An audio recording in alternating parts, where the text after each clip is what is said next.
You are now watching the full recording of Christ-like Christian Church Sunday worship service. A time of worship, word, and transformation where Jesus is at the center. Let's go deeper in His presence, grow in His truth, and walk in His purpose together. Maaari po ba na tayo lahat ay tumayo sa oras na ito at tayo po ngayon ay magpupuri? Aawitan po natin ang ating Panginoon. Bago po tayo makinig ng kanyang mga salita. Ready na po ba para umawit kay Lord? Amen. So sa oras po na ito po ay ating oportunidad para lumapit po sa ating Panginoon. Sa buong nagdaang isang linggo, kausapin po natin ang Panginoon. Magbigay po tayo ng pasalamat, humingi po tayo ng kapatawaran. Amen. Kasabay po ng awitin na to ay lumapit po tayo sa ating Panginoon. Ang buong puso, buong kaluluwa, buong pag-iisip.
Salita mo'y pangkahawakan sa iyong lakad. Matatagpuan sa iyong laman.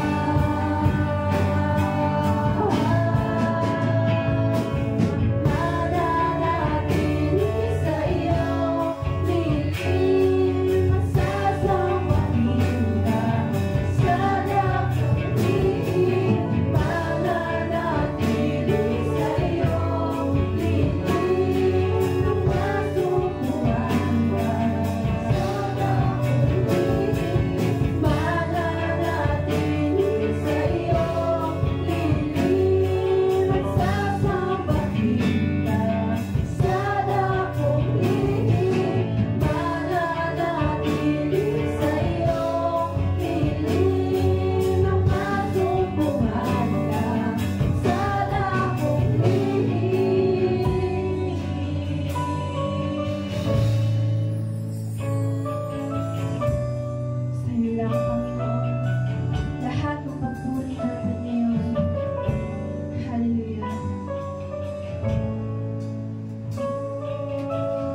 po tayo magsabi ng Amen.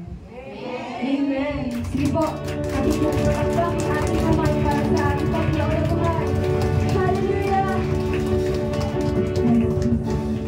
At sa mga oras po na ito, patuloy po tayo na aawit sa Panginoon.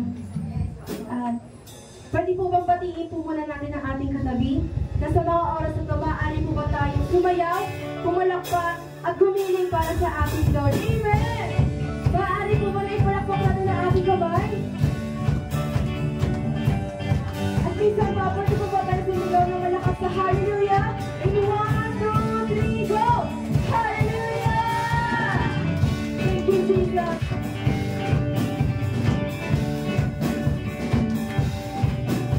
Nagagalak po ba ang bawat isa? Amen! Sabay-sabay po lahat.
Good morning po sa Lord, good morning po sa inyong mga kapatid. Nakakahingal din talaga yung pag-aawitan, pero ang saya, no? Yeah. Praise God, tayo po ay nagsama-sama muli sa umagang ito. Isang nagdaang buong linggo. Kamusta po kayong lahat? God is good. Mabuti po, dahil See, no? maraming problema. Amen. Ang problema po ay nakakatulong po sa atin yan para po tayong lumulog at bumibay. Amen. Iba naman napagpala ng Lord. Diba? So umaga pong ito, excited po ako ibahagi yung salita niya. Dahil noon kasi, no, para bagang pag binabasa ko itong ano na to, yung aklat na ito, yung sa Bible, yung parang ano tayo nabuboring ako parang nabuboring ako kasi puro pangalan yung makikita mo. Pero dumako dun sa isang bahagi, sa isang chapter, na kung saan merong ibinahagi ang Panginoon na ating pag-aaralan ngayon. Na nakaka-bless yung buhay niya kahit dalawang verse lang yung pagkakakilanlan sa kanya ng Bible. So excited na po ba ang lahat sa Word? Amen. Tayo po muna humingi ng guidance sa Lord. Tayo po lahat ay pumigil. Aming Diyos, papuri sa iyo, iwala din sa iyong pangalan. Thank you God sa opportunity na ikaw ay masambang muli. Salamat o Diyos sa mga kapatiran na nakatipon na yung umaga upang ito ay sambahin sa Espiritu at katotohanan. Pinupuri ka po namin, pinasalamatan Lord kasi patuloy na ingatan mo kami sa isang buong linggo. Hindi mo kami pinabayaan. Lagi ka na dyan para sa amin. Panginoon, patawarin niyo po kami sa mga nagawa po namin kasalanan, pagkakamali, mga naisip, mga nagawa, mga pagkukulang sa iyo, Panginoon. Hangad po namin ng iyong kahabagan. Nais po namin ng iyong pagpapatawad. Salamat po sa paglilinis ng iba na dugo, Panginoong Hesus, sa bawat sa po sa amin upang maging karapat dapat po kami upang humarap sa iyo, O Diyos. Salamat po sa mga blessings, salamat po sa mga pagkain araw-araw, salamat po sa mga biyaya.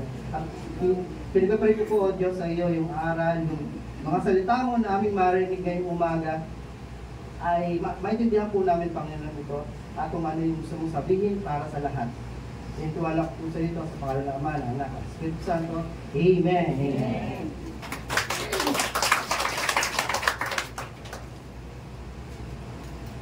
Meron isang kwento. Kwentuhan muna tayo. Meron isang tao, isang mama, nasigi ang takbo niya. Takbo siya ng takbo. Takbo siya ng takbo. Kasi may umahabol sa kanya ng malaking leon. Pag ikaw ay hinabol ng malaking leon, ano mararamdaman mo? Takot. Takbo siya ng takbo. Hinga na lang, hinga. Parang desperate na siya. Hey, tulong, tulong! Tapos bigla siya hindi siya Kristiyano, hindi siya Kristiyano. Bigla niya naalala at humingi ng tulong sa Diyos. Lord! Habang nananakbo, gawin mong Christian yung leon. Yun yung pray niya. So yung leon, malapit ng dakmain yung mama. Tapos bigla, narinig yung prayer nung mama. Anong prayer? Lord, sana po maging Christian yung leon.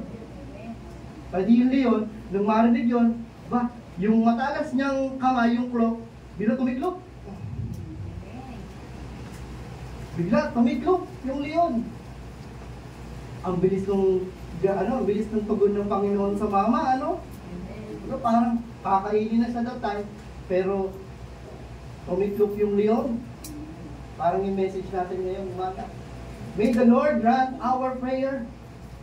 Na bawat sa panalangin natin, sana andun lagi yung pagtugon ng Panginoon instantly. Amen. No, desperate yung mama. Mananak po, Lord, tulungan mo ako. Lord, maging Christian yung leon. Ay, naging Christian. Sabi nung leon, Lord, thank you for this food. Bless this food that I'm going to eat today. So yun yung leon. Kinain na siya na. Kinain yung mama.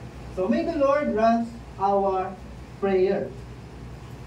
Sana nga ang Panginoon nga, lagi nagtutugon siya. Hindi na siya nagnono. Lagi pag nananalangin tayo, sabi niya, sige yes.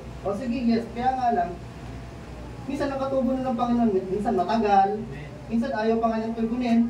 Diba? Ayon sa kanyang kalooban, may timetable talaga ang pagtugon ng Panginoon.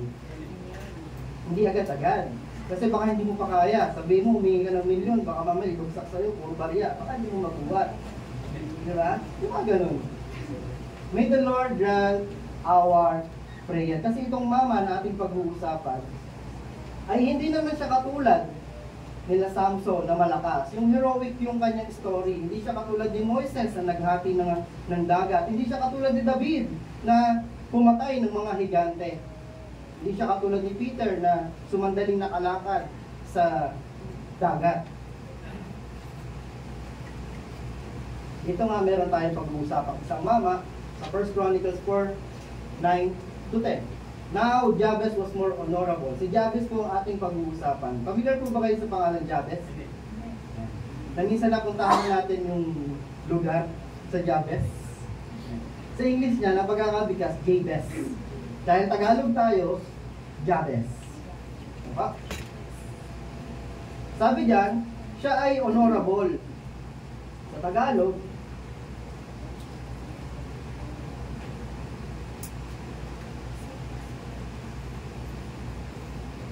Tagalog na.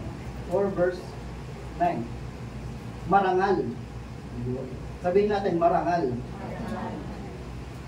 So sinabi ng verse 9, si Jabez ay marangal na tao kaysa sa kanyang mga kapatid.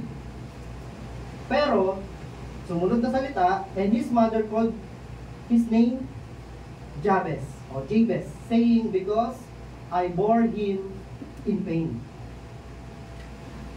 Context muna tayo. Yung chapter 4 po na pinagalingan yan, kung titignan mo from chapter 1 hanggang chapter 4, pero start tayo sa chapter 4, puro lahi nila ang makikita nyo. Mga pangalan na hindi naman natin kilala eh. Pero iba daw kilala natin, si Moises, si Abraham, ganyan. Pero yung pinagmulan nito, ni Jabez, kung susundan mo yung Bible na meron ka, ay hindi mo naman talaga kilala yung mga tao yan. Kaya dito tayo magpo-focus sa verse 9 and 10. Now, si Jabez, bago maging higit na marangal kaysa sa kanyang mga kapatid, kaya description sa kanya ng Bible ay higit na marangal o honorable, matanda na siya that time. Pero pinakilala siya ng chapter 4, verse 9, na ang sabi, kaya pala ang pangalan niya ay Jabez kasi naghirap ang kanyang nanay sa panganganak. The meaning of Jabez, he makes sorrow or painful birth. Kaya pag tinatawag si Jabez ng kung sinong tao, ang naaalala sa kanya ay puro paghihirap, puro pain. Kapag katawag siya, oh pain, pain, pain. Ganun siya kung tawagin, Jabez. Napaka-importante po kasi talaga ng pangalan, lalo sa mga Israelita. Pipili sila ng mga pangalan na kung saan yun yung karakter nila pasimula hanggang sa future. Naintindihan niyo po? Katulad ni Jacob. Ang pangalang Jacob, ang meaning niyan ay grabber, tagahila. Diba? Ginakaw niya yung dapat ay nararapat sa kanyang kapatid. Si Solomon naman, ang ibig sabihin ng Solomon, peace, kapayapaan. Kaya nga sa loob ng kanyang paghahari, sa loob ng taon, na maraming taon na kanyang paghahari, naging mapayapa ang Israel, walang gumegera sa kanila. Diba?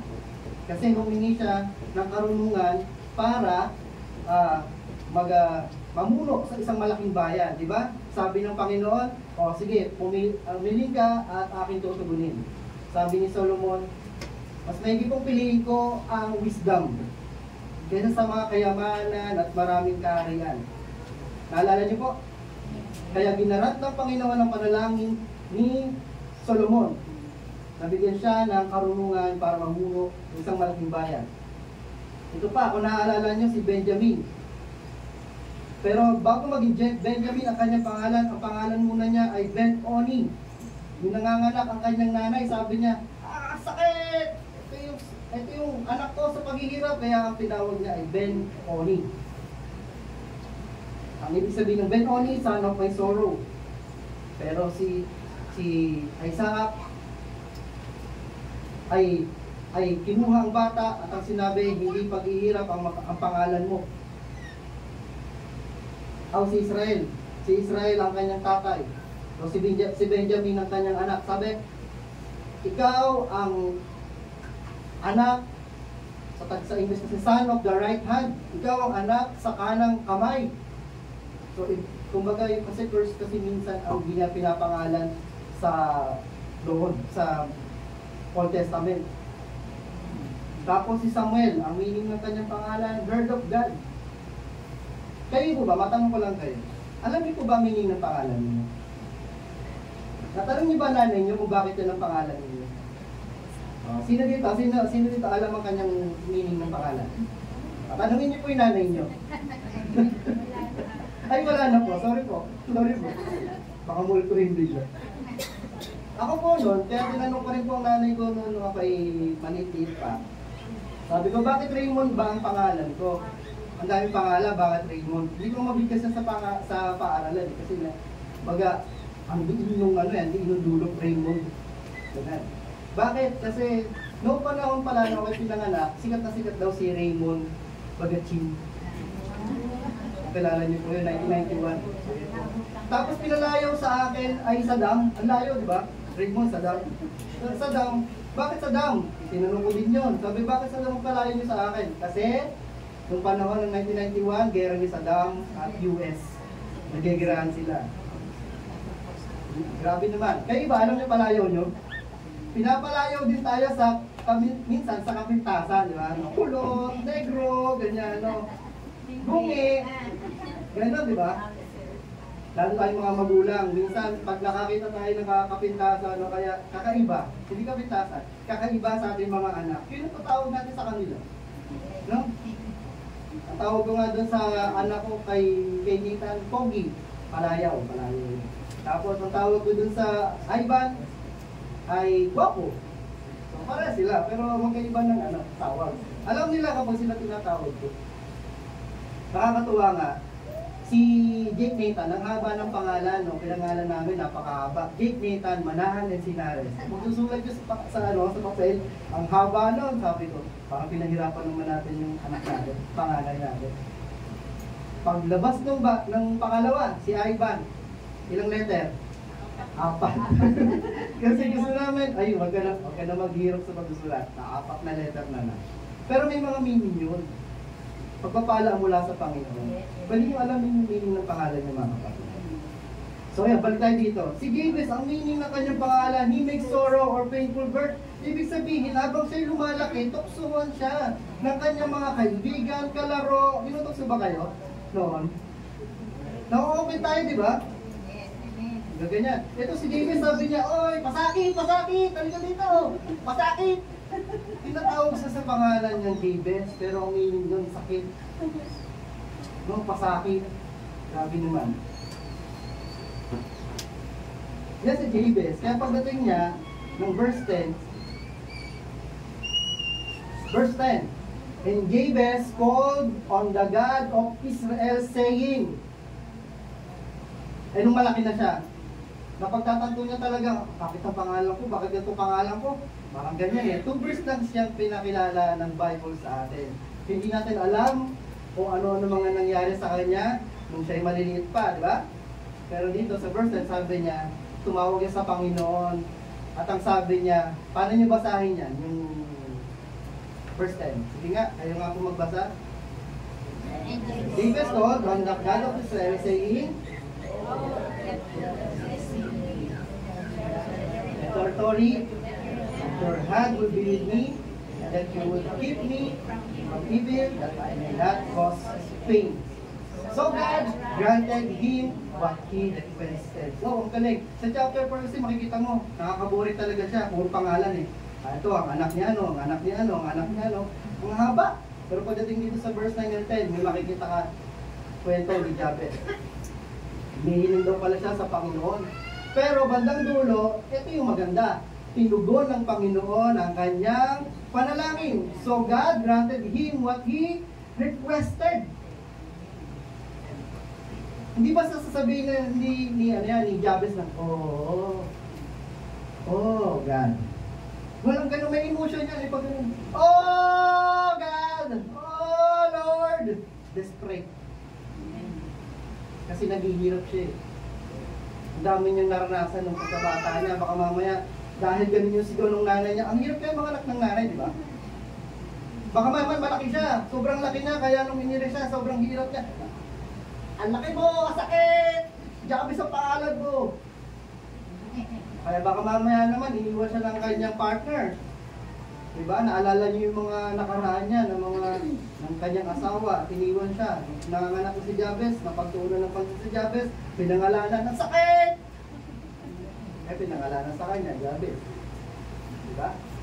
Pero ang kagandahan sa kanya, si Jabez ay tinugunan ng Panginoon ayon sa kanyang desperation at pananampalataya. Naranasan na po ba natin yung tipong nagpe-pray tayo, yung kailangan na talaga natin yung tugon ng Panginoon. Yung nasa bingit ka na, nasa alanganin ka na, bigla tumawag ka sa Panginoon at boom, naranasan mo ang kanyang himala at biyaya. Yan ang testimony mo sa Panginoon. Yan ang experience mo sa Lord na hindi mo makakalimutan. Kasi Jabez ganyan eh. Tinugon siya ng Panginoon. Sabi niya una, "Oh, Lord!" Maaari baka may pagluhod pa siya o kaya nakatingin sa langit. Imagine niyo yung pagkakabangkit niya. Di ba? Ano ba talaga ang importansya ng panalangin? Bakit ba tayo nananalangin? At bakit ba tayo kailangan manalangin? At tinuruan ni Jesus Christ manalangin.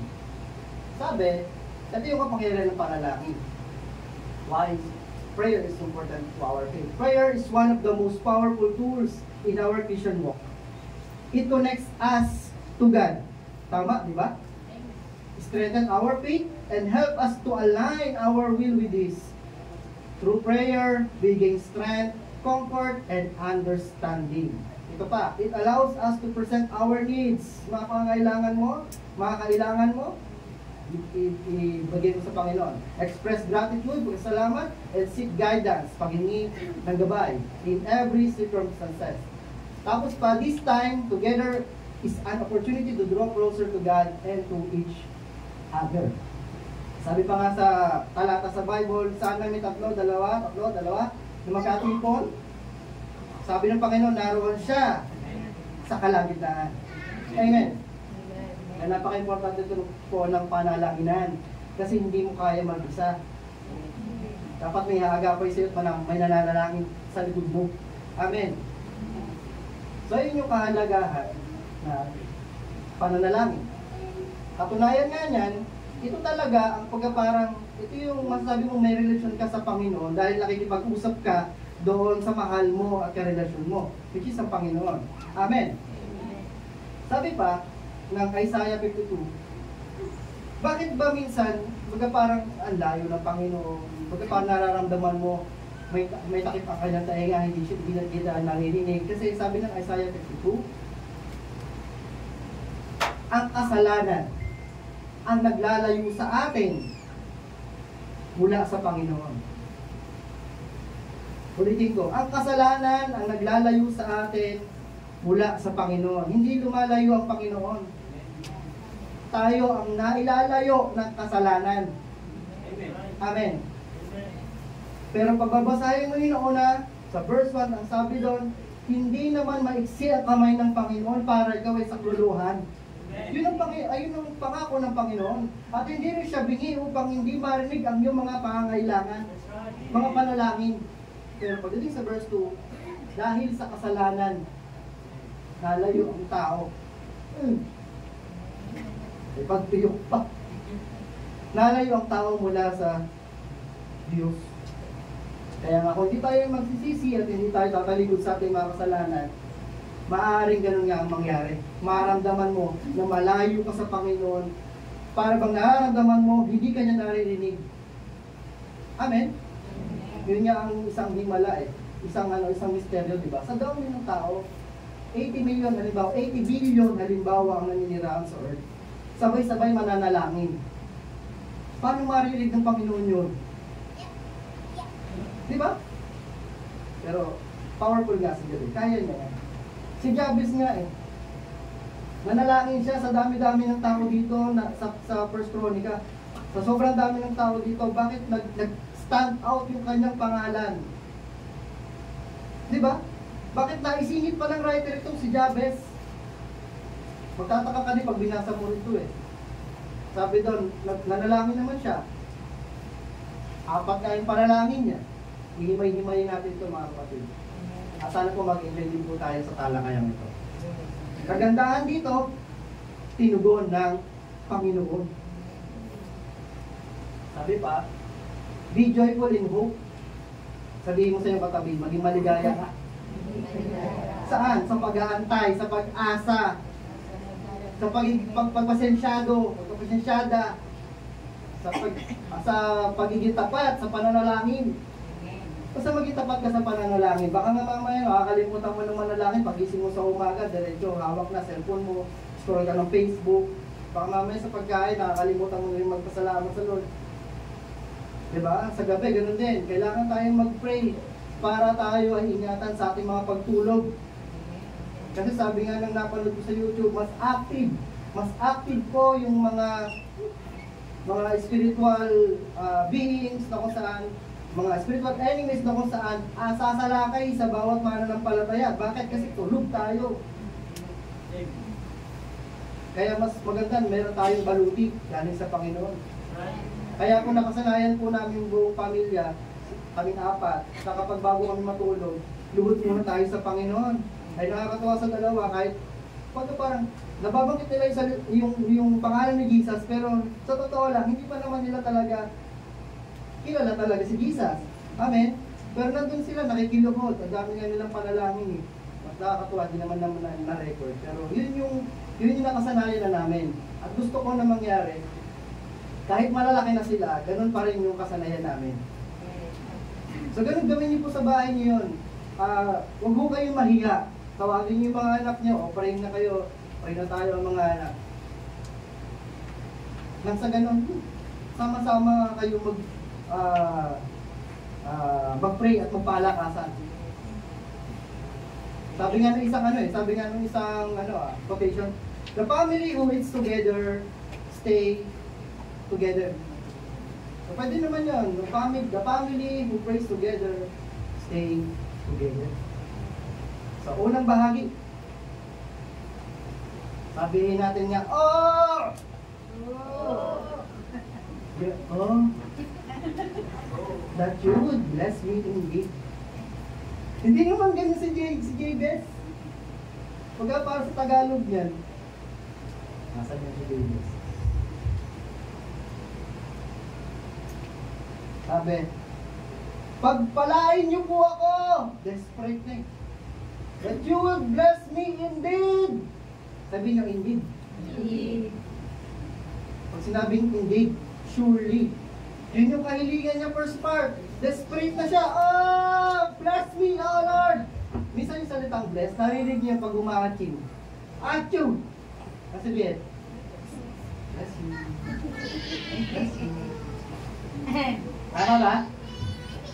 Pero hindi ganun yung bless na tinutukoy dito. Pero minsan nga, pag nangyayari nga, pag umahaching, ang ginagawa, alcohol. Ngayon yun, dati kasi, bless me, bless you. Sabi ni Jabez, Lord, pagpalain niyo po ako. Yan ba yung panalangin din natin? Yes. Pero dapat sincere at totoo ang inyong panalangin. Kasi minsan pag panalangin tayo, Lord, bless me. Bless me. For what? For what? Bakit kita magpapalain? Sabi ng Panginoon, bakit kita magpapalain? Bakit kita i-bless? Anong meron sa'yo? Si Jabez, dahil nga ito yung kanyang buhay at naranasan, na simula pagkabata, ang tawag sa kanya ay Jabez, na kung saan painful, sorrow, paghihirap, kaya nung napagtanto niya, kailangan ko nang magbago. Kaya kung nanalangin siya sa Panginoon, sabi niya, Lord, bless me! Diba? Lord, baguhin mo ang buhay ko, change my life, Lord! Yung blessed na tinutukoy niya dito, hindi lang basta pinansyal, hindi lang basta itong material things. Sinasabi ng Jabez na kung saan kailangan mabago ang kanyang buhay, mabago ang kanyang future. So ganun din dapat tayo mga kapatid, hindi lang basta tayo manalangin, Lord. Kaya kapag sa kamustahan minsan kinakamusta niyo ba kapatiran niyo? Kamusta sis? Kamusta ka bro? Sabihin, ganun pa din, tulad ng dati. Ano na bago? Dapat may nababago. Hindi lang damit ang nababago, hindi lang makeup ang nababago, hindi lang hairstyle ang nababago, kundi dapat buhay ang nababago. Amen. Sabi, ito din, marami pa rin problema. Hindi lang ngayon, hindi lang ano yan, hindi pang matagalan yan. Baka bukas, yung problema mo, may dugo na ang Panginoon. Di ba? Kaya nga dapat, nagliliwanag talaga ang mga kapatiran eh. Dahil, pinagpapala ng Panginoon. Sabi ni Jabez, Lord, bless me! Ano ibig sabihin pa niya? Lord, lead me in the direction of your path. Kailangan nandun ako, Lord, sa yung direksyon para sa ganon, yung pagpapala mo, hindi masayang. Binebless tayo minsan ng Panginoon, ang nangyayari, ina-aksaya natin. At minsan pa nga, binebless tayo ng Panginoon, nakatingin tayo doon sa blessing, hindi doon sa nagbigay ng blessing. Ingat tayo sa blessing mo, para hindi magagasgasan, o dapat yan, hindi ba-aksaya, hindi magagastos. Paano pag wala na? Paano pag nasira na? Paano pag giba na yung blessing mo? Diba? Sabi pa ni Jabez, Lord, bless me. I want to experience more of your grace. Lord, gusto ko maranasan ng mga himala mo pa, Lord. Kaya nga ganda ng panalangin niya kasi, balik tayo. Kanina siya tumawag? God of Israel. Kilala niya talaga ang Diyos na pinaglilingkuran nila ng kanilang generation, ng kanilang lahi. Ang tanong sa atin ng Panginoon, kilala mo ba talaga ang Lord na pinaglilingkuran mo? Naranasan mo ba siya talaga araw-araw? Di ba may makakausap na tayo, sasabihin nila, ay, oo, kilala ko naman ang Panginoon. Hindi naman ako nagugulang mag-pray, pero okay na ako dito sa bahay, hindi na ako mag-isimba. Mga ganung mga tao. Lalo sa Pilipinas, di ba? Talamak na ang pangalang Jesus Christ. Pero hindi nila sinasapamuhay. Amen. Kaya po tayo pag humingi tayo ng blessing, kanino tayo tatawag? Yun napaka-importante. Kanino ka tatawag? Di siyempre, sa kilala mong Panginoon na sinasamba mo. Si Jabez, tumawag siya kanino? God of Israel. Napagpapala naman tayo ng Panginoon na. Pinipapala naman tayo araw-araw ng Panginoon. Dapat makita natin yun. Sabi ng prayer dito. Si Moises sabi niya. Ay sabi ng Panginoon kay Moises, ito ang sabihin mo. Sa anak ng Israel, sabi diyan, verse 24, the Lord bless you and keep you. The Lord make His face shine upon you and be gracious to you. The Lord lift up His countenance upon you and give you peace. So, ano sabi dito sa verse 27? So, they shall put my name on the children of Israel and I will bless them. Ang pagpapala, hindi lang pala blessing, kundi ang pagpapala ay para sa iyo at para sa akin upang lalo natin makilala ang Panginoon. Mahahayag ang kanyang kalwalatian, ang kadakilaan, ang kanyang kapangyarihan kapag tayo ay napagpala. Amen? Paano yun sa mga tao hindi naman napagpapala? Lord, bakit yun naman ng ganito? Trabaho ko ng tao, trabaho ng marangal. No? Sinasabi pa nga ng iba sa Facebook, kulang na ang pagtatrabaho marangal, kailangan na ng illegal. Joke lang yun. Wag ho natin ganin yun. Gagawin. Basta magtrabaho ng maayos. Diba? Dugo at pawis na puhunan mo. Basta wala kang inaagabyadong tao. Wala kang nilolokong tao. Darating din ng Panginoon yung natutugon ng Panginoon sa pangarap mo, sa panalangin mo. Kasi kita ng Panginoon yung puso mo. Kita rin at alam ng Panginoon yung goals mo eh. Yung plano mo sa buhay at sa pamilya eh. Amen? Amen. Kaya nga, ang pagpapala ay hindi lamang para tayo ay lumaman, para maging maayos ang buhay, kundi para mailahad ng Panginoon, ma-expose niya kung gaano siya kadakila. Nang sa ganun, makapagpasalamat tayo, Lord, thank you. Yun yung unang part ng panalangin. ni Jabez. Pangalawa. Sabi, "Oh Lord, enlarge my territory." Sa panahon kasi nila, tingin lang, akin na yung lupa na yun. Ganun ba sa panahon ng Pilipinas dati? Ayun, makikita mo hangganan, yun yung akin ha. Wala pang listahan dati, wala pang papeles. Dumating ang government. Kahit sa iyo yan, basta may papel. Sa government yan. Parang gano'n, no? Sa panahon nila kasi, territory, yung hangganan ng kanilang mga bakod. Si Jabez, humiling ng ganyan, no? "Lord, enlarge my territory. Lord, palawakin mo ang aking hangganan."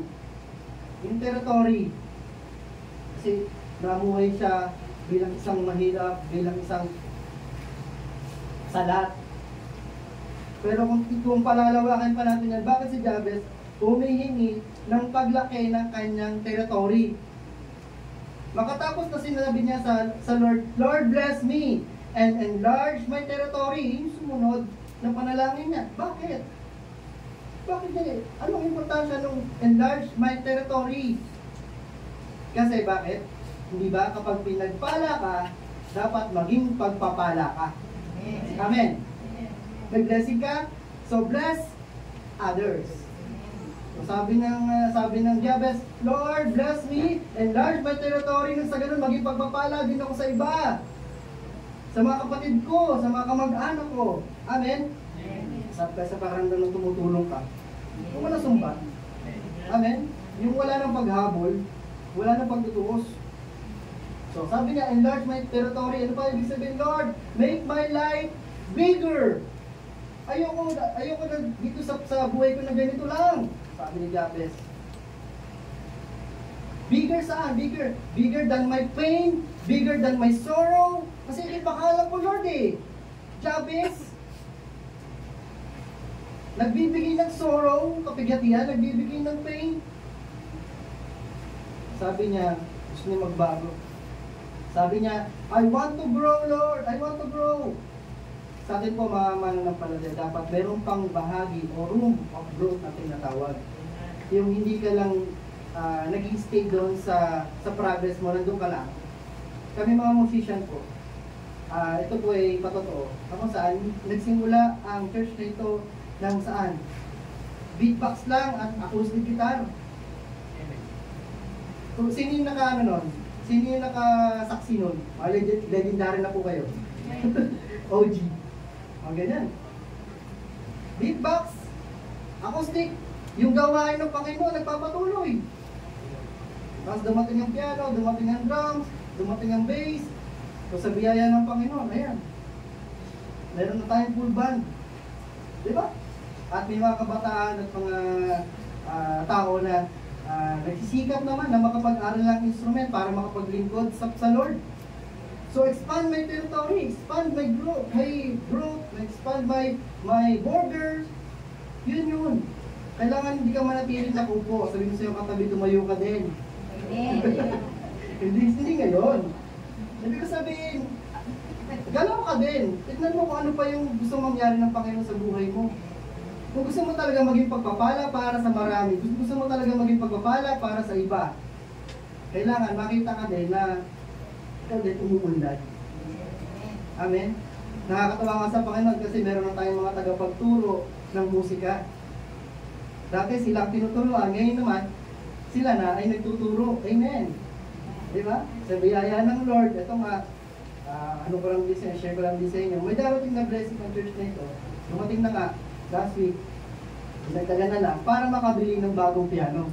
Amen. Palakpakan po natin ang Panginoon.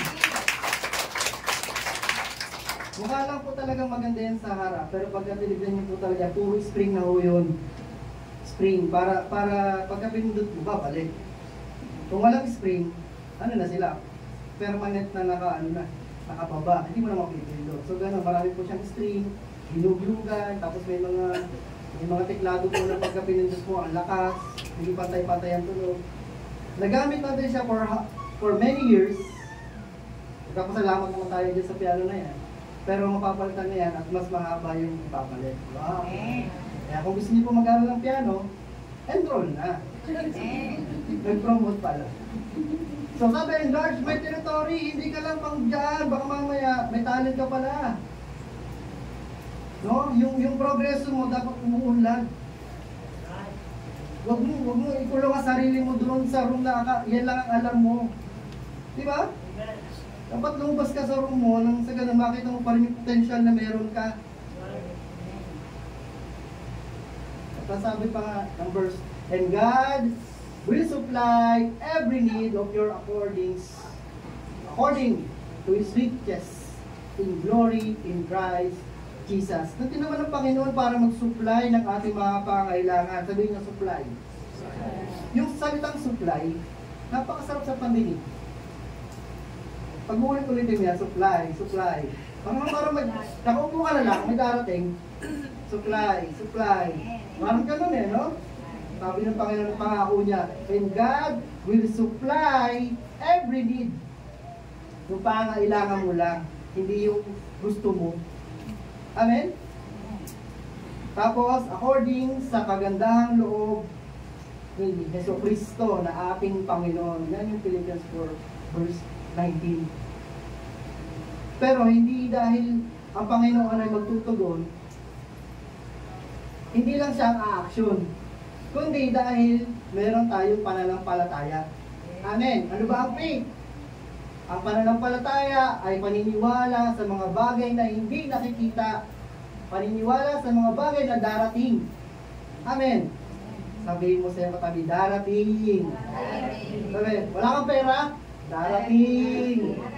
Diba? Huwag mo sabihin, wala akong pera eh. Ano yun? Parating pa lang eh. Wait ka lang ha. Diba? Pangatlo, na prayer ni Jabez. Sabi ni Jabez, di ba? Una niya, Lord, bless me indeed and enlarge my territory. Pangatlong prayer niya, that your hand will be with me. Napakahalaga po na ang kamay talaga ng Panginoon ay sumasa atin. Na lagi tayong inaagapayan, na lagi tayong inaalalayan. Bakit? Oo, pinagpala ka na ng Panginoon. O, ayan na, anak. Ayan na, pinagpala na kita. Ayan na, blessing mo. Kailangan pa rin ng gabay ng Panginoon. Kailangan pa rin hawakan ka niya. May mga bata ba kayo o mga anak kayo na pag binigyan nyo ng pera, biglang takbo? Takbo dito! Bibili ng ano, bibili ng candy, bibili ng kung sa ano. Pag hindi mo inagapan yan, ano bibilin yan, di ba?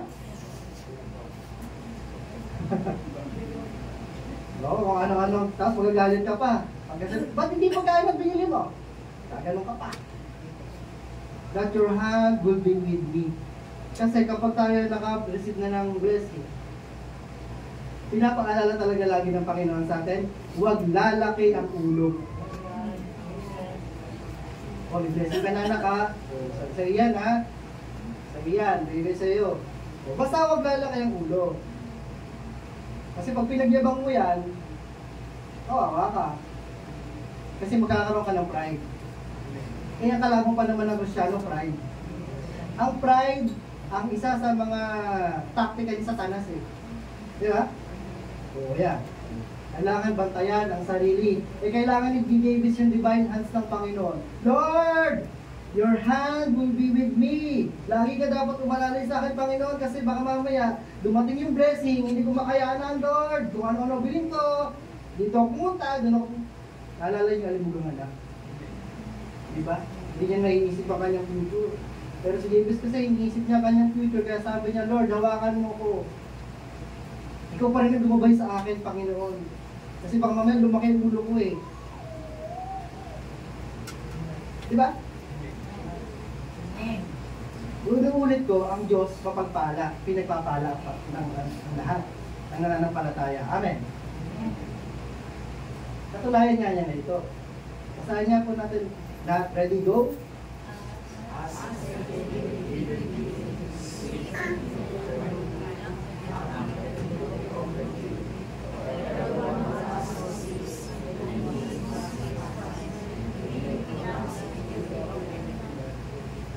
Yan.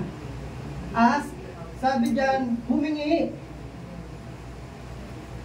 And it will be given to you. Kapag humingi daw tayo, ano mangyari? May darating. May ibibigay ang Panginoon. Seek, hanapin, at may masusumpungan naman. Pangatlo, knock, kumatok, at may magbubukas, at may mabubuksan. Ano yun? Opportunity, trabaho, diba? Huwag tayong magtatapos sa Panginoon kung halimbawa, Lord, bakit naman ako nawalan ng trabaho? Bakit dito nalulugi yung business ko? Baka mamaya, ibig sabihin pala, kinuklose ng Panginoon itong meron ka para makapag-open siya ng bagong opportunity. Amen? Kasi nga, hindi natin alam din yung galaw talaga ng Panginoon at kilos na. Kumikilos siya in a mysterious way, in a million ways. Ask and it will be given to you. Verse 8. Sabi pa ng verse 8, for everyone who asks receives, and he who seeks finds, and to him who knocks it will be open. Sabi ng Psalms 23, the Lord is my shepherd, hindi ako magkukulang, siya ang aking pastor eh. Amen? Kumbaga para tayo mga tupa na kung saan, ito siya, nililit niya tayo dun sa magandang pastulan, sa madamong lugar kung saan makakakain tayo, tapos ito pa, nililit niya tayo sa isang batisan kung saan makakainom ka. Ganun ang Panginoon pala na ating kilala. Amen? Ay huwag tayong mangamba kung tayo ay nagkukulang, kung tayo ay parang sapat lang. Darating din ng panahon, pagpapala ka ng Panginoon, antayin mo lang. Have patience ba? Have patience. At huwag ka mawawala ng pag-asa. Siyempre, yun din yung way ng Panginoon din para ito sa mananampalataya eh. Balik tayo sa buhay ni Job. Si Job, di ba? Meron siya. Meron siya kayamanan, marami siyang magandang anak. Pero lahat yun, inalis ng Panginoon sa test sa kanya. Amen. Sa kapahintulutan ng Diyos kay Satanas na siya ay guluhin. Kasi hindi naman makakatulog talaga ang Satanas pag nakikita ka nag-i-enjoy. Pag nakikita ka niya naglumiligay sa buhay, guguluhin ka niya. Ayaw kasi niya ng isang Kristiyanong talagang yung pananampalataya malaki, malakas. Eh si Job, nanatili siyang tapat kay Lord. Ano nangyari? Yung mga namatay niyang anak, pinalitan ng 7 lalaki at 3 babae.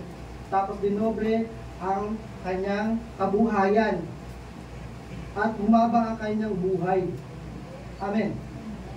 So ganito si Jabez, hindi ng kahilingan niya, Lord, kailangan ng kamay mo. Please, yung kamay mo. Laging umagapay sa akin. Pag nakatanggap tayo ng blessing, lagi mo dapat maalala na dapat magpahawak ka sa Panginoon. Amen? Lord, sa ko ba ito gagastusin? Lord, ano ba dapat kong gawin? Kaya nga yung iba, tikom ang kamay. Sinabing tikom, hindi mapakawalan ang blessing. Kumbaga, kahit na yung tithes, o dapat sa Panginoon, kinukuha. Sabi, Lord, bawi na lang ako next week. Pag dumating ng next week, itong pa din. Lord, bawi na lang ako next week. At dahil mo na utang sa Panginoon. Sabi siya katabi, marami ka ba utang? Sa Lord. Hindi naman, ito paliwanag ko lang hindi naman kasi kailangan ng Lord ng pera. Pero bakit sinasabi ng Panginoon na kailangan tayo magtapat sa Kanya? Example lang. Kasi meron isang binata doon sa New Testament. Sabi ng Panginoon sa Kristo. Sabi niya, ang tanong niya, Lord, paano po ba ako magkakaroon ng buhay na walang hanggan? Sabi ni Jesus, o di sundin mo sa panguto. Sabi ng mayaman, kasunod ko na po lahat yan. O yabang eh, no? Kasunod ko na po lahat yan. Sabi ni Jesus Christ, sige ganito, pagbenta mo yung mga ari-arian mo at ibigay mo sa mga dukha. Yung mayaman, umuwing lugmo kasi hindi niya kayang gawin ang inuutos ng Panginoon. Amen. So hindi na kailangan talaga ng Lord ang pera, pero dahil nga sa pangailangan ng church, diba? Ay yun. Kailangan gawin natin yung pinapasabi ng Panginoon. Nang sa ganun mapagpala ka naman. Amen. Hindi para sa Lord, kundi para sa iyo. Amen po. Sabi, ito yung sino. Napagpapala ka, para hindi ka maging dakila. You do not become great just sa mga blessing na yan. He becomes great through you. Dahil sa buhay mo, nakikilala talaga ang Panginoong Jesucristo. Amen. Andiyan ba kayo? Amen. You do not become great. He becomes great through you. Kailangan mo patunayan talaga ng Panginoon, patunayan mo rin sa sarili mo na kailangan dapat ka sa pagkilala, sa blessing ng Panginoon. Sabi ng Hebreo, we cannot please God without faith. Amen. So, hindi natin mapiplease, hindi natin mapapasang-ayon ng Panginoon kung wala tayong pananampalataya. Amen. Kaya nga ang pananampalataya ay dapat sakap ng isang mananampalataya.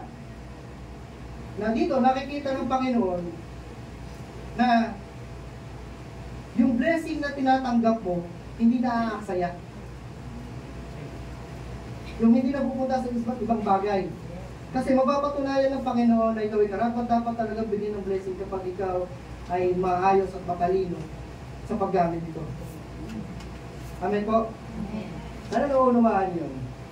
Na pagka binibigyan tayo ng blessing, pag inaksaya mo yun sa mga walang katuturan, sa palagay mo, isang magulang, na binigyan ng pera ang isang anak, tapos nakita niya nilusta ito sa walang kabuluhan. Matutuwa bang magulang? Hindi. Nagagalit pa nga. At sa susunod, kapag humingi siya ng pera, hindi mo nabibigyan. At sasabihin mo pa nga, ay magtrabaho ka. Yung pera na binigay ko sa'yo, hindi yan biro. Ganun tayo manero mo sa mga anak. Amen. Ganun din ang Panginoong Jesucristo. Ganun din ang Panginoon. Amen po. And last, sabi niya, Lord, ilayo mo ako sa masama. Kung naaalala niyo po, yung turo sa atin ng Panginoong Jesucristo sa Mateo 6, paano daw tayo manalangin? Sabi niya, ganito kayo manalangin. Sabi doon sa huling talata, Matthew 6:13, sa kanyang pagtuturo sa panalangin, sabi niya, and do not lead us into temptation, but deliver us from the evil one. So, ganun din pala yung prayer ni Jabez, no? Lord, ilayo mo ako sa masama. So, una, humingi siya ng blessing. Pangalawa, humingi siya ng expansion, ng territory, ng borders. Sumunod, sabi niya, Lord, yung kamay mo, lagi nga sa akin sana po, please. Pang-apat, Lord, ilayo mo ako sa masama. Bakit? Kasi, nandiyan nga ang tukso. Sabi niyo, tukso. Sa blessing ka, sa mga gamitin. Nandiyan ang kaaway para guluhin ka. Scatter mo yan.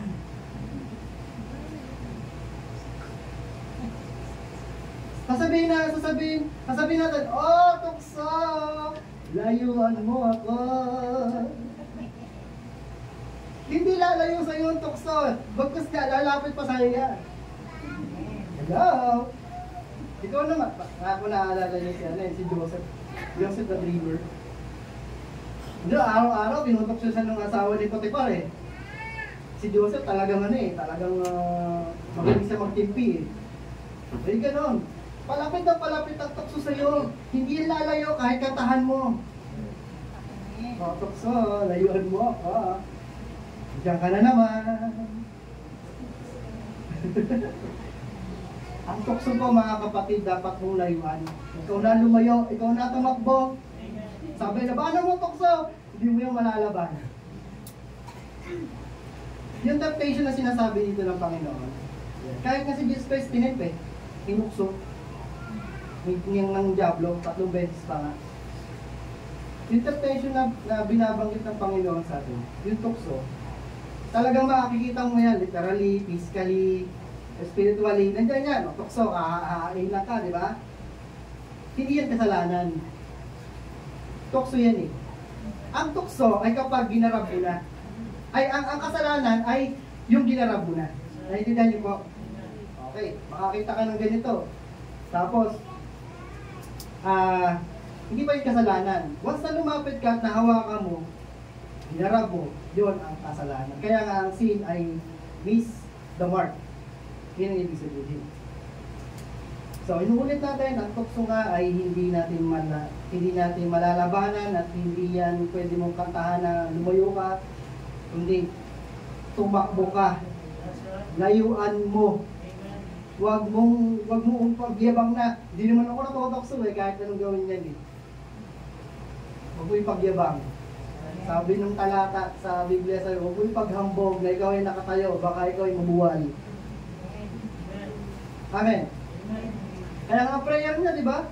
Lord, layo mo ko sa masama. Sabi ng Panginoon sa Kristo, ganito kayo manalangin.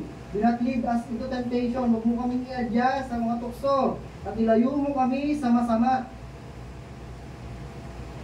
Bakit? Kasi nandyan niya talaga sila. Nandyan ang tukso. Kaya nga lagi natin pray, dapat give me victory, Lord, over the spiritual attacks of the enemies. Sabi ng 1 Corinthians, alam nyo na to Sabi, no temptation has overtaken you, except such as is common to man. Sabi ng Tagalog, wala pang pagsubok na dumating sa inyo na hindi nadanas ng iba. Amen? Kaya nga sabi siya katabi, hindi ka nag-iisa. Lahat na nangyari sa tukso niya, natukso siya, ay tukso din para sa kanila. Amen po? Sa palagay nyo, ano-ano ang mga tukso na inihahain na talaga sa inyo ng diablo? Pagkain? Hindi mo pigilan kumain? Pera? Trabaho? Babae? Pag-scroll sa Facebook? Maghahanap ka kung ano? Ano ang temptation na naranasan mo na? Pero ang sabi ng Biblia, but God is faithful. Sabihin niyo faithful. Kahit hindi tayo faithful, kahit ang mga tao at mananampalataya hindi faithful sa Lord, si God mananatili pa rin faithful. Amen. Who will not allow you to be tempted beyond what you are able. Tutuksuin ka niya pa, bibigyan ka niya ng pagsubok na hindi ka naman talaga dapat nahirapan at doon lang, sa limit mo. Nandun lang sa range mo. Kasi kapag umover na ang pagbibigay ng pagsubok, baka hindi mo na makayanan. Kaya ang tukso na ibinibigay sa'yo ay kaya mo. Kayang-kaya mo. Nabibigo lang ang tao kasi naiisip niya masarap, naiisip niya maganda. Kita mo si Eva. Si Eva at Adan. Sinabi ng Lord, huwag niyong kakainin yung prutas. Ano sa gitna? Kasi mamamatay kayo. Sabi ng Lord. Ito namang diablo, anong sabi niya?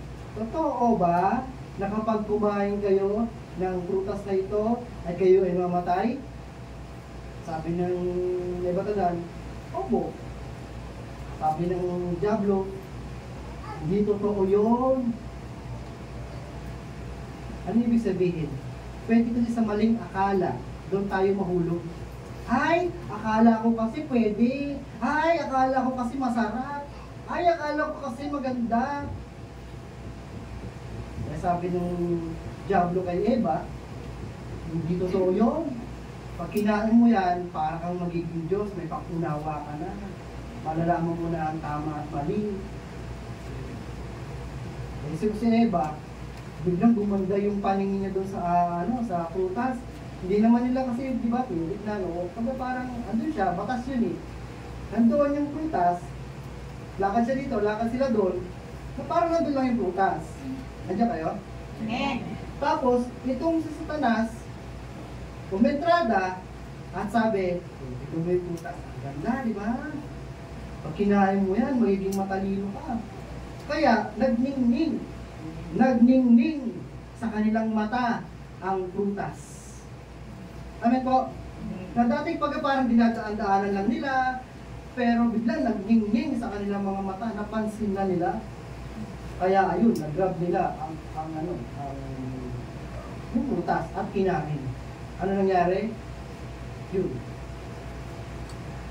pumasok ang kasalanan sa sangkatauhan. Kaya minsan, ganun din tayo mga tao eh. Sabi no, minsan di mo naman talaga napapansin yun, lakad dito, lakad doon, namumuhay ka ng normal, at bigla may magliliwanag sa yung something. So parang kakaiba to yung pala tinetend ka na ng Diablo. Sabi mo siya katabi, kaya mo yan. Ayaw mo yan takbuhan. Huwag mo lalabanan, at huwag mo subukang i-grab, i-hold yan, at baka kayo magkaroon ng pagkakasala sa Panginoon. So yun po yung yung prayer ni Jabez. Ito yung kabuuan. Sabi diyan, Lord, bless me, enlarge my territory, your hand will be with me, keep me from harm. Keep me from evil one. Ang sa ganoon, matugunan tayo ng Panginoon sa ating mga panalangin. Kasi si Jabez, 2 verse lang sa Kronika, sa 1 Kronika, grabe yung tugon ng Panginoon sa kanya. Hindi naman sinabi ng hindi naman sinabi ng Bible na ito yung ginawa niya, naging masipag siya, wala, ba? 2 verse lang yun. At meron kayong papel na mindset na binigay ng ating mga asyo. Pwede niyo po yan laging dalhin at sa uluhin. Si Jabez nga, ito yung mga panalangin niya. Why not? Ako din, ganito yung panalangin natin. Panalangin ko. Lord, pagpalain mo ko, Lord. I-bless mo ko, Lord. Change my life, Lord. Expand my territory. Huwag ako nandito lang, Lord. Ang sa ganun, maging pagpapala din ako sa iba. Lord, hawakan mo po ako. Ano man ang gagawin ko, ikaw na po. Bahala. At ilayo mo po ako sa masama at sa tukso. Amen. Yan po, napagpala po sana tayong lahat. Salamat po sa kanyang biyaya. Salamat po sa kanyang mga salita. Tayo po natin pumikit. Sa pananalangin po natin, magkaroon tayo ng care sa ating mga sarili. Na, isipin mo, kayo ba'y nagkukulang sa pananalangin? Humingi ka ng tawag sa Panginoon. Kasi yun na nga lang yung paraan mo para kausapin ng Panginoon. Pinagdadamot mo ka. At kung ikaw naman ay nag-bless sa buhay ni Jabez, ako saan nung siya napapanganak pa lang, tawag sa kanya ay paghihirap, hindi na siya nanatiling nandun lang. Humingi siya ng gabay at pagpapala sa Panginoon. Kung gano'n din yung buhay mo ngayon, para bang sa patingin mo, ikaw ay lugmok na, ikaw ay wala ng kapag-pag-asa, ikaw ay maraming pangangailangan, pagpili mo din sa Panginoon. Ang kilala nating Diyos ay Diyos na nagpapala. Hindi siya magamot. Ang kailangan lang yung pananampalatayang meron ka. Humingi ka ng pananampalataya sa Panginoon. Palakasin niya ang faith na meron ka. Oo, malaki yung pain mo. Oo, malaki yung sorrow mo. Malaki yung paghihirap mo, pero mas malaki ang Diyos na kinikilala natin. Malaki din dapat ang pananampalataya na meron tayo. Malaki din dapat ang puso na meron tayo sa pag-ibig sa Panginoon. Kasi siya ang unang umibig sa atin, kaya nga tayo yung napagpapalat ng biyaya at habag ng Panginoon. We worship you, Jesus. We worship you. Ito yung pagkakataon mo, kapatid. Usapin mo ang Panginoon.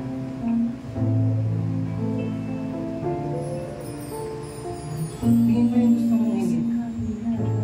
Although alam na ng Panginoon sa puso mo, yes, pero hinihintay niya yung ito mismo.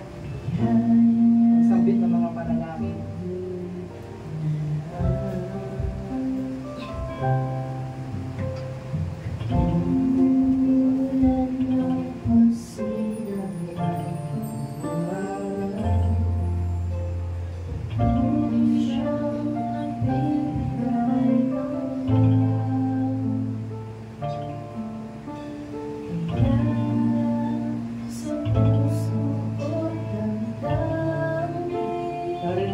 Panginoon ang iyong mga anak. Meron silang hinaing. Meron silang prayer request. Meron silang sila mga panalangin sa'yo.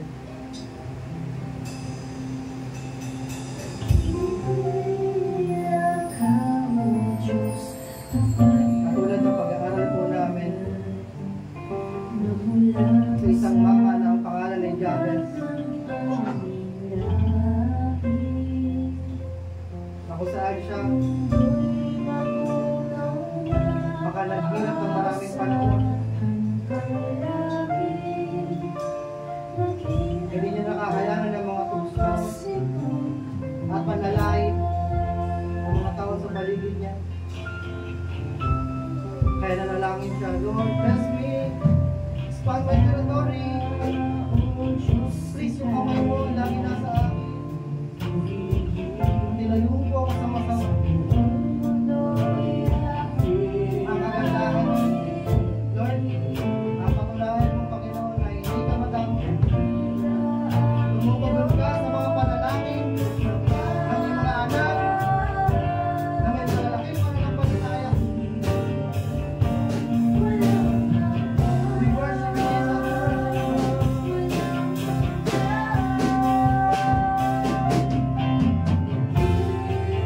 Tayo lahat ay tumulong. Tayo sa potensya ng Panginoon. Awitan natin ang word sa oras na ito. Yung Diyos na pinikilala natin na Diyos, kung pag-imalago. Diyos natin yung Diyos, hindi nagpapabaya, Diyos nagpapala, nag-iwagan sa bawat isa.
buo ang pananampalataya, hindi nag-aalinlangan. Nawa masumbukan ka ng Panginoon na kung saan nandoon ang iyong pagmamahal at pagtitiwala sa Kanya. Umaasa ka sa mga bagay na di nakikita. Umaasa ka sa mga bagay na darating na. O Diyos, purihin ka, Panginoon. Luwa natin sa iyo, Panginoon. Salamat po sa mga salita mo na aming natanggap. Mauunin po namin ito, Panginoon, sa journey po namin bilang isang Kristiyano, bilang isang anak mo na nanampalataya sa iyo. Bilang na Diyos na hindi may siyang kamay, ito sinabot mo lahat ng mga nangangailangan. Ikaw na Diyos na ikinig, kung saan dumidinig. Ang aming mga panalangin, Lord, tugunin po, Panginoon, ng mga prayer request ng mga anak mo na narito at mga nanonood through online. Lord, pagpalain mo po sila, expand their territory, hawakan mo po silang lagi at ilayo mo po sila sa masama. Lord, i-bless po, baguhin po ang buhay po namin ng sagrang magipagpapala po kami sa marami. Magipagpapala po kami sa iba, sa family members, sa kapitbahay, sa kaibigan, sa katrabaho, sa eskwela. Lord, thank you God, thank you God. Thank you Lord God sa Father, ng prayer, kung Jabez, kung saan ito po Panginoon din, ang aming ang palalaki. Lord, nagtiwala ko po sa iyo mga salita mo na hindi maagaw ng kaaway, ang ipinalim mo po sa aming salita. Lord, pinapanalangin ko po din po sa oras na ito, yung mga umilig po ng kagalingan. Kanigin po sila sa pangalan po natin. Ikaw po ang dakilang manggagamot ng Diyos. Ibuhay mo po sila, Panginoon. And din po, Lord, yung mga nangailangan ng trabaho, Lord, bless them.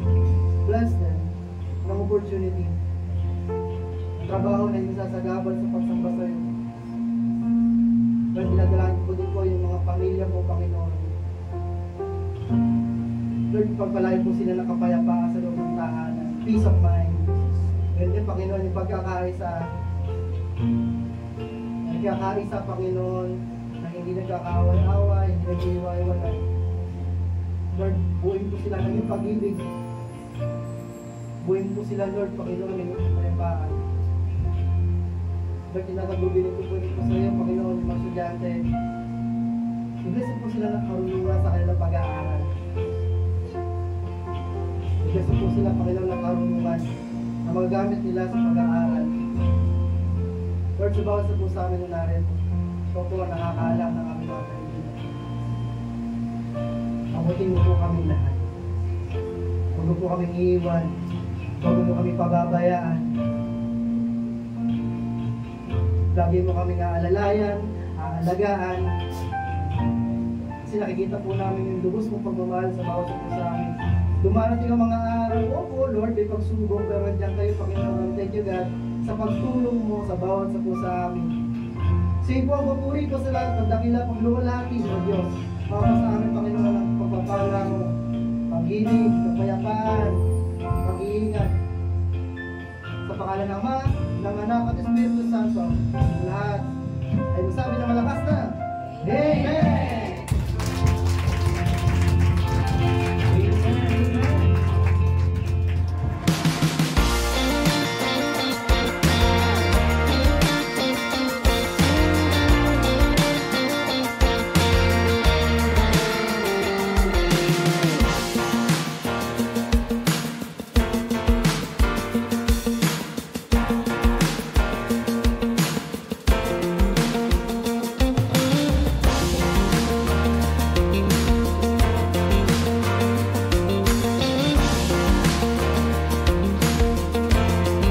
Let's take a few moments to stay connected with what God is doing in and through our church family. Please tune in to these important announcements, opportunities to grow, serve, and fellowship together. Join us for morning devotion every Monday to Saturday from 5 a.m. to 7 a.m. live on our CLCC Facebook group. Come early, come expectant, and begin your day with the Word, worship, and a fresh encounter with the Lord. Let's grow together in faith, one morning at a time. We also invite you to a special time of seeking God together. Join us every Friday night from 7 p.m. to 8:30 p.m. for our prayer and Thanksgiving gathering. It's a sacred space to pour out our hearts, lift up our needs, and give thanks for all He has done. Come expectant. Breakthrough happens when we pray. And for our young champions, don't forget Amazing Kids, happening every Saturday from 9 a.m. to 11 a.m. right here at CLCC. It's a fun, faith-filled time designed especially for children ages 6 to 12, with Bible stories, songs, games, and lessons that build strong foundations in Christ. Your kids will love it. We'd love to see you again next Sunday. Join us for our Sunday services here at CLCC. We have 2 worship services every week. First service starts at 8 a.m. and second service at 10 a.m. Come early, come expectant, and bring someone with you. There's always a seat for you in God's house.